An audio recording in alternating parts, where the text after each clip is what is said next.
Lograron la detención de Guadalupe N., alias La Gorda. La escena parecía de rutina. Una mujer mayor, canosa, con una blusa vieja y chancletas, escoltada por policías armados. Caminaba lento, con la mirada hacia el piso, mientras los curiosos grababan desde las ventanas. Pero lo que no sabían es que esa mujer, aparentemente frágil, silenciosa, inofensiva, era una de las figuras más temidas por comerciantes, vecinos y hasta autoridades de la zona. Su nombre, Guadalupe Hernández Gómez. Su apodo, La Gorda. Su especialidad, el terror silencioso, el crimen sin rostro, la muerte por celular. Fue detenida en una casa modesta de la colonia Miguel Hidalgo, en Tláhuac. Una fachada cualquiera. Pero lo que los policías hallaron ahí adentro les cambió el rostro. No era solo una detención, era una puerta al infierno. 263 dosis de cocaína, 200 de metanfetaminas, un arma de fuego cargada, maletas, libretas y una en especial, un cuaderno negro con nombres, teléfonos, claves y marcas. Marcas que, según los investigadores, podrían significar muchas cosas. Aliados, víctimas, traidores, clientes. Una lista que vale más que un arsenal. Y que ahora está en manos del Estado. Pero lo más escalofriante de este caso no fueron las drogas ni las armas. Fue la manera en que esta mujer controlaba su organización. No necesitaba reuniones secretas ni radios de comunicación. Usaba algo que todos tenemos, WhatsApp. Desde ahí, coordinaba ventas, extorsiones, ocupaciones ilegales y asesinatos. Una red criminal tejida entre chats, notas de voz y emojis. Como si estuviera pidiendo una pizza, pero en realidad ordenaba una ejecución. ¿Puedes imaginar el poder que se necesita para mandar a matar a alguien con una frase en un grupo de WhatsApp? ¿Para extorsionar a un comerciante con un sticker? ¿Para decidir si una familia pierde su casa con un solo mensaje? Esa era La Gorda. Una mujer sin tatuajes, sin joyas llamativas, sin fotos en redes sociales, pero con una capacidad brutal para operar desde las sombras, para hacer temblar a todo un barrio sin alzar la voz.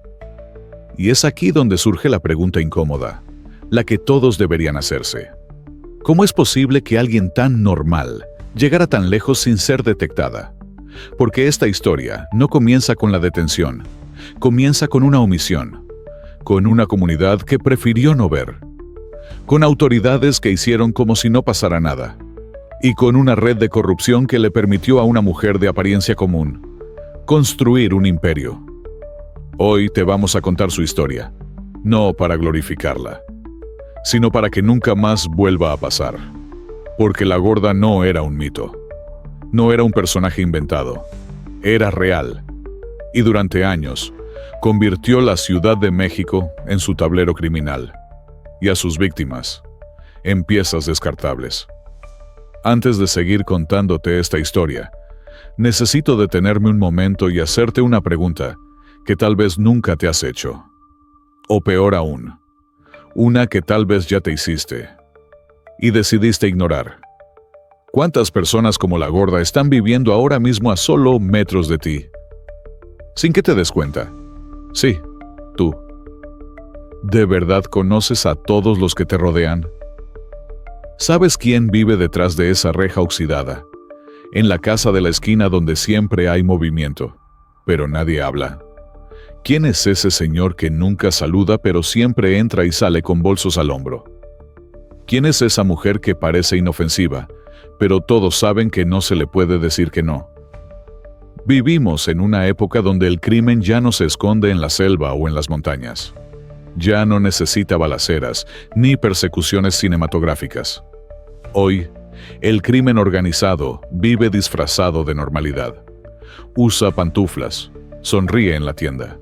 Y sí, tal vez hasta le dice buenos días a tu abuela. Pero por la noche, coordina extorsiones, planea despojos, da órdenes de ejecución por WhatsApp.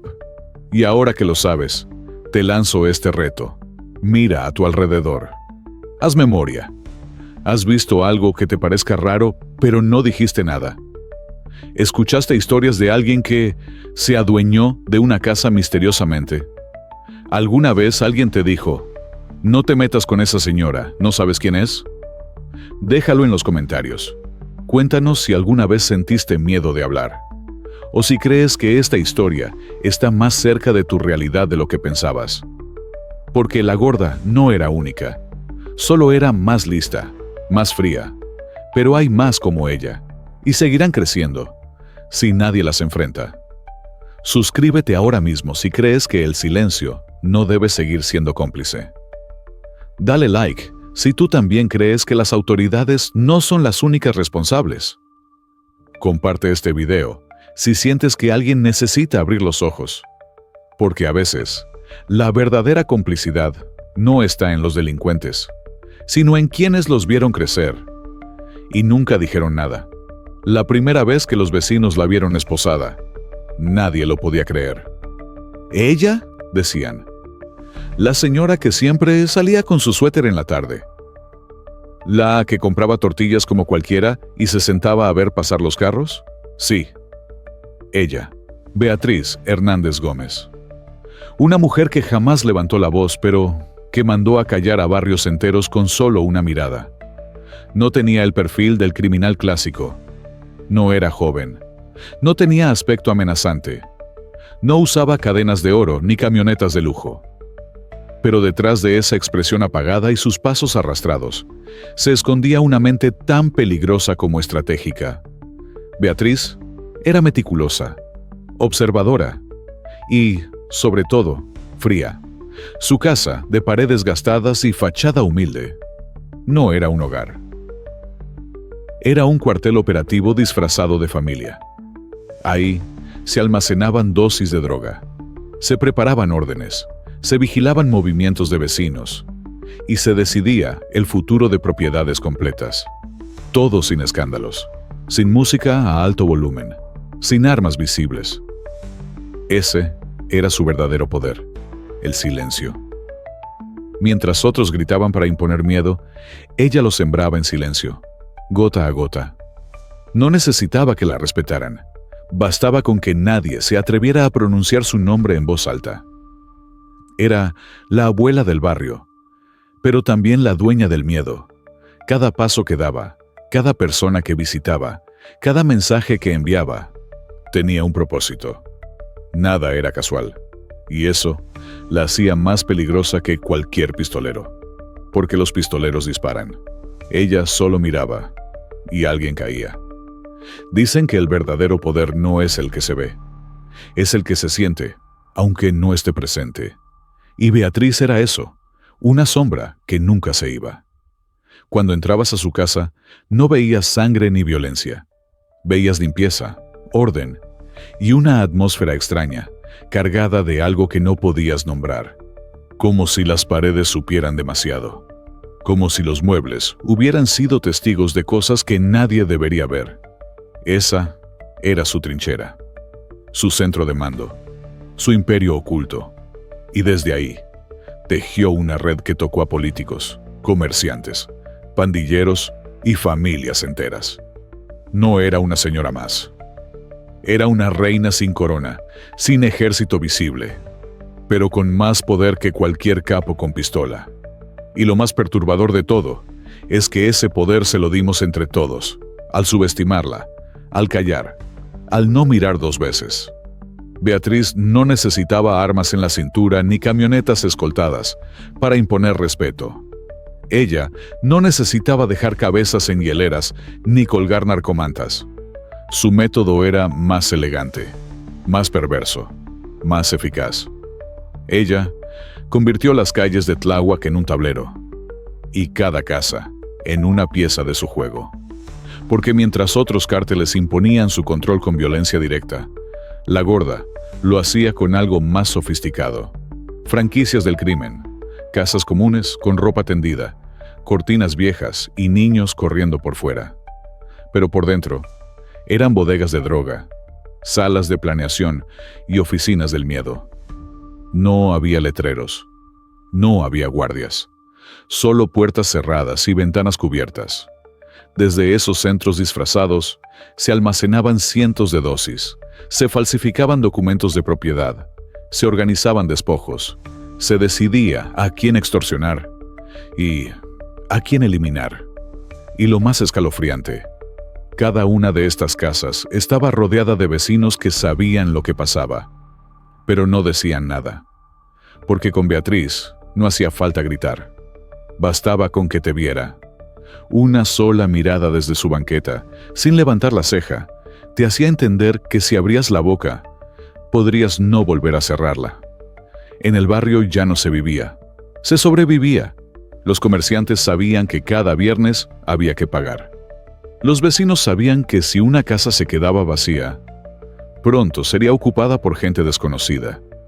Y todos sabían que si la policía entraba, salía sin ver nada. Las casas de Beatriz no eran puntos sueltos de operación, eran nodos perfectamente distribuidos, sincronizados como si fuera una empresa. Una en Miguel Hidalgo para almacenar, otra en Selene para distribuir, una más en Tlaltenco para esconder. Y cada una, manejada por mujeres de su confianza, entrenadas no para disparar, sino para moverse sin dejar huellas. La gorda no necesitaba violencia visible. Su verdadera arma era el control absoluto del territorio a través del miedo invisible. Y eso, en muchos sentidos, es más destructivo que cualquier ráfaga de balas. Porque cuando el miedo no se ve, nadie sabe dónde esconderse. Beatriz Hernández Gómez no surgió de la nada. No improvisó su poder. Fue alumna silenciosa de uno de los hombres más temidos de la Ciudad de México, Felipe de Jesús Pérez Luna, alias El Ojos. Durante años, El Ojos fue sinónimo de terror en el sur de la capital. Bajo su mando, el cártel de Tláhuac se adueñó de alcaldías enteras: Milpa Alta, Xochimilco, Iztapalapa, Tláhuac. Controlaba el narcomenudeo, los secuestros, los homicidios, y lo hacía con un estilo brutal, militarizado, sin máscaras ni códigos morales. Pero en 2017, El Ojos fue abatido en un operativo de Marina. Y lo que muchos pensaron que sería el fin, fue apenas el principio de algo peor. Porque con su muerte, el cártel no se extinguió, se dividió. Como una serpiente que al cortarle la cabeza, se multiplica en 1000. Células pequeñas comenzaron a operar por su cuenta, muchas lideradas por familiares, socios y antiguos colaboradores. Fue en ese vacío de poder donde Beatriz vio la oportunidad y no la dejó pasar. A diferencia de los herederos violentos, que querían seguir imponiendo con armas y gritos, ella eligió otro camino, el de la astucia, la paciencia y el disfraz. No se hizo llamar jefa, no reclamó el trono, no organizó un golpe interno. Simplemente comenzó a trabajar desde las sombras. Replicó el modelo del cártel: puntos de venta, cobro de piso, red de informantes. Pero le añadió algo que El Ojos nunca tuvo: la capacidad de operar sin hacer ruido. Lo que era un imperio visible, ella lo transformó en una red subterránea. Donde antes había armas largas, ahora había celulares. Donde antes había gritos y escándalos, ahora había libretas con nombres y códigos. Beatriz no quería sembrar miedo en las calles, quería sembrar control en las mentes. Y lo logró. Su organización no tenía nombre ni logo, pero todos sabían a quién pertenecía cada casa tomada, cada tienda protegida, cada esquina vigilada. Muchos decían que era la única que podía haberse ganado el respeto de El Ojos sin levantar una sola pistola. Y eso lo dice todo, porque mientras otros querían heredar el terror, la gorda heredó el modelo y lo perfeccionó. En un mundo donde todos usan WhatsApp para enviar memes, saludar a la familia o avisar que llegaron bien a casa, Beatriz lo usaba para decidir quién debía morir. No daba órdenes a gritos, no se reunía en bodegas con sus sicarios, no escribía en libretas manchadas de sangre. Le bastaba un mensaje, una frase, un emoji, y la muerte salía caminando. Una de las pruebas más escalofriantes fue el asesinato de la tía Fanny, una mujer de 62 años que vendía droga a pequeña escala en la colonia Selene. No era una amenaza real, no movía grandes volúmenes, no tenía estructura, pero cometió el error más grande: no someterse. Beatriz primero le ofreció una salida, unirse o irse, pero Fanny, con décadas en el barrio y una dignidad que nunca negoció, se negó. «No me meto con nadie y no me voy a dejar», dijo. A los ojos del mundo, una respuesta valiente. A los ojos de la gorda, una ofensa imperdonable. Y entonces ocurrió lo que parece increíble. Desde la comodidad de su hogar, Beatriz abrió su teléfono. Buscó el contacto de Carlos Vargas Chávez, su operador más violento, y escribió un solo mensaje: «La tía ya no puede seguir vendiendo en Selene. Resuélvelo hoy». Eso fue todo. No dio detalles. No pidió explicaciones. Solo apretó enviar. Y el destino de una mujer quedó sellado. Horas después, la tía Fanny fue encontrada en el piso de su cocina, con varios disparos en la cabeza. No robaron nada. No dejaron mensajes. Solo el cuerpo y un silencio que lo gritaba todo. ¿Te imaginas el nivel de control que se necesita para que una vida humana se borre con un mensaje? ¿Para que alguien apriete un gatillo, solo porque lo leyó en un chat? Mientras tú usas WhatsApp para organizar una reunión o enviar un audio de voz. Otros lo usan como oficina criminal, como sala de guerra, como tribunal de muerte. La gorda había encontrado el arma perfecta. No deja huellas. No necesita estar presente. No levanta sospechas. Y sobre todo, es inmediata. En el teléfono incautado durante su captura, las autoridades hallaron un patrón. Mensajes breves. Frases como «ya llegó el nuevo», «muévelo antes del martes», «está limpia la casa». Y entre esas líneas, órdenes letales disfrazadas de simpleza. La tía Fanny fue solo un ejemplo, pero hay muchos más. Nombres sin tumba, historias que se apagaron con una notificación. Puedes imaginar que la última vez que alguien te vio fue en línea, y luego ya no volviste a estarlo. Así operaba la gorda. No necesitaba armas visibles. Tenía conexión estable y una voluntad de hierro. El 6 de junio de 2025, la Ciudad de México amaneció diferente, pero nadie lo supo de inmediato. Mientras miles desayunaban, iban al trabajo o llevaban a sus hijos a la escuela, cientos de elementos armados ya estaban en movimiento, como piezas de un ajedrez perfecto. No fue un operativo cualquiera. Fue una coreografía quirúrgica, ensayada, cronometrada y ejecutada sin margen de error. 5 cateos, 5 ubicaciones, 5 latidos del corazón del imperio de la gorda, detenidos al mismo tiempo. Los equipos de la Secretaría de Seguridad Ciudadana, la Fiscalía Capitalina, la Sedena, la SEMAR y la Guardia Nacional no llegaron gritando ni disparando al aire.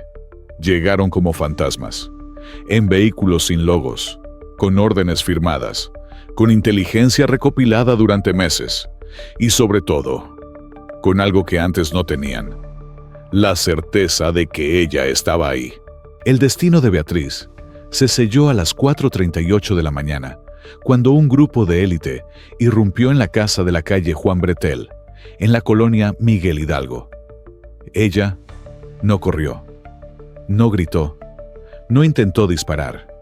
Solo se levantó del sillón donde había dejado su teléfono cargando, con un mensaje a medio escribir. Los agentes no tardaron mucho en entender. Ese lugar no era una casa, era una oficina del crimen. Dosis de droga meticulosamente contadas, armas listas para usarse, documentos falsificados y, lo más importante, una libreta negra y un celular desbloqueado. En paralelo, los otros 4 cateos arrojaban resultados similares: drogas, armas, dispositivos, dinero en efectivo y colaboradores. Uno de ellos, Carlos Vargas Chávez, el ejecutor de la tía Fanny, fue capturado ese mismo día con 399 dosis de cocaína y 2 teléfonos cargados de pruebas. Las autoridades sabían que no podían permitirse fallar, porque si la gorda escapaba otra vez, su estructura volvería a florecer como la maleza. Pero esta vez no hubo margen de fuga. Esta vez no hubo advertencia. Y cuando Beatriz fue sacada de su casa esposada, frente a las cámaras de seguridad, no era solo una mujer detenida. Era un símbolo derrumbado. Una sombra que por fin había sido alcanzada por la luz. Y con ella cayó una red que durante años había sembrado miedo, extorsión y muerte. Sin que nadie la viera venir, las calles no aplaudieron. Los vecinos no salieron a vitorear. Pero esa noche se durmieron un poco más tranquilos. Porque cuando el miedo tiene nombre, y ese nombre es arrestado, el silencio comienza a romperse. Cuando los agentes entraron en la casa de Beatriz, sabían que iban a encontrar droga. Sabían que posiblemente hallarían un arma, tal vez algo de dinero, pero lo que no esperaban encontrar era una libreta negra, gruesa, cuidadosamente guardada en un cajón de madera bajo llave. Una libreta sin adornos, sin nombre, pero con contenido capaz de hacer tambalear estructuras enteras del gobierno. Ahí estaban nombres, apellidos, números de teléfono, direcciones, códigos, iniciales, colores, montos. Al principio parecía una lista cualquiera, hasta que los investigadores entendieron lo que tenían en las manos: el mapa interno del poder criminal de la gorda. Cada página revelaba una pieza de su maquinaria. Comerciantes que pagaban cuotas de protección. Policías que avisaban cuándo habría operativos. Notarios que legalizaban despojos con documentos falsos. Funcionarios públicos que agilizaban trámites, apagaban denuncias o perdían expedientes. Y lo más inquietante, ninguno de ellos parecía tener tatuajes, antecedentes penales o apariencia criminal. Eran hombres y mujeres con trabajo estable, con familia, con credenciales oficiales. Pero su lealtad no era al Estado, era a Beatriz. En los márgenes de cada nombre había anotaciones frías y estratégicas. Cumple bien. Revisar cada 15 días. No confiable. Cobrarle más. Puede conseguir papeles de catastro. Era un sistema de control. Un archivo vivo. Una agenda del infierno. Y lo peor de todo es que no se trataba solo de aliados.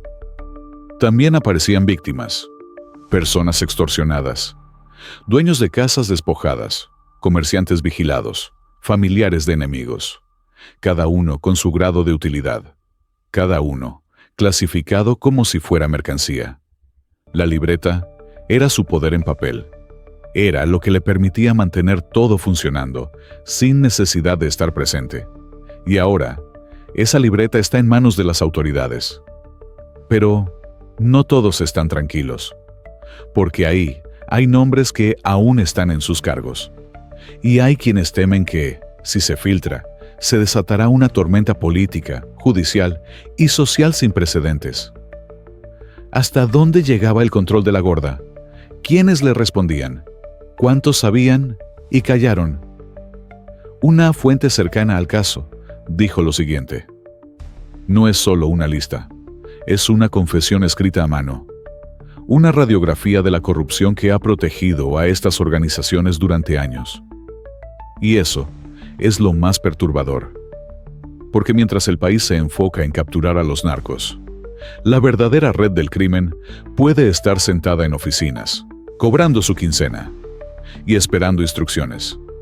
El daño que dejó Beatriz Hernández Gómez no siempre puede medirse en kilos de droga o armas incautadas. No siempre deja manchas visibles, porque su poder fue psicológico, emocional, silencioso. Y eso es justamente lo que lo hace más aterrador. A su paso, dejó barrios mutilados por dentro, calles enteras marcadas por el miedo, familias rotas por amenazas que nunca se gritaron, pero que se entendieron con solo una visita, una nota, una mirada. Don Roberto, mecánico de la colonia Selene, aún no se recupera del incendio. Dijo que no pagaría la cuota, que nadie lo obligaría. Una semana después, su taller, su vida entera, ardía hasta los cimientos. No hubo denuncia. ¿Para qué? La policía ya lo sabía y no hizo nada.